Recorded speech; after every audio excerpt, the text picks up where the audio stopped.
నరసింహగ్రావక్షేత్రావాస జయ సింహ దైత్యాంత విద్యుద్ఘాత విచారోక్ష నరసింహ శాశ్వత్శాంతి సంస్థాపనార్థక లోకధ్వంత విధ్వంసకారక మృత్యుంజయ విజయ నారసింహ. వాల్మీకి రామాయణం ప్రకారం పూర్వం విభాండక ఋషి కుమారుడు ఋష్యశృంగుడు, అతని కుమారుడు యాదర్శి. యాదర్శి నరసింహస్వామికి ప్రియ భక్తుడు. ఆయనకు స్వామివారిని ప్రత్యక్షంగా దర్శించుకోవాలనే సంకల్పం కలిగిందట. దాంతో ఆంజనేయ స్వామివారికి ఆయన నివేదిస్తాడు. హనుమంతుడి సలహా మేరకు తదేకంగా కఠిన తపస్సు చేస్తాడు యాదర్శి. దీంతో స్వామివారు ముని తపస్సుకు మెచ్చి ప్రత్యక్షమవుతాడు.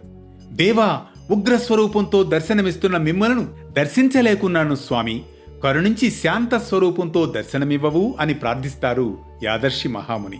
దీంతో స్వామివారు తన స్వరూపాన్ని ఉగ్రత్వం నుండి శాంతి స్వరూపంతో వీక్షించే భాగ్యం కల్పిస్తాడు.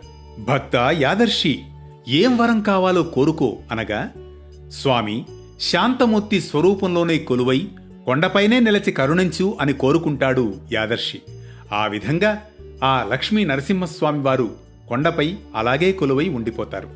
తదుపరి కొన్నాళ్లకు స్వామివారిని వివిధ అవతారాలలో వేర్వేరు రూపాల్లో కూడా చూడాలనిపించి యాదర్శి మళ్లీ తపస్సు చేస్తారట. అతని కోరిక మేరకు స్వామివారు జ్వాల, యోగ, నంద, గండబేరుండ, నారసింహ రూపాల్లో దర్శనమిచ్చాడట. అందుకే ఈ క్షేత్రం పంచ నారసింహ క్షేత్రంగా కూడా అనుగ్రహించబడుతోంది. ఈ ఆలయానికి ఆంజనేయ స్వామి క్షేత్రపాలకుడు. ఆ యాదర్శి కోరిక మేరకు ఈ గుట్ట యాదగిరిగా ఋషి పేరు మీద ప్రసిద్ధికెక్కి భక్తులను కటాక్షిస్తోంది. ఇది యాదగిరిగుట్ట పురాణ ప్రాశస్త్యం.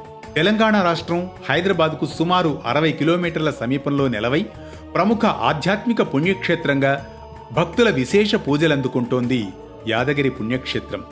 భక్తులు ఆరోగ్యం, గ్రహపీడ నివారణ కోసం వగైరా కోరికలతో కొన్నాళ్లపాటు ఇక్కడే ఉండి విష్ణు పుష్కరిణిలో స్నానం చేసి స్వామివారిని సేవిస్తారు. మరో ఆసక్తి గొలిపే కథనంతో మళ్లీ కలుద్దాం.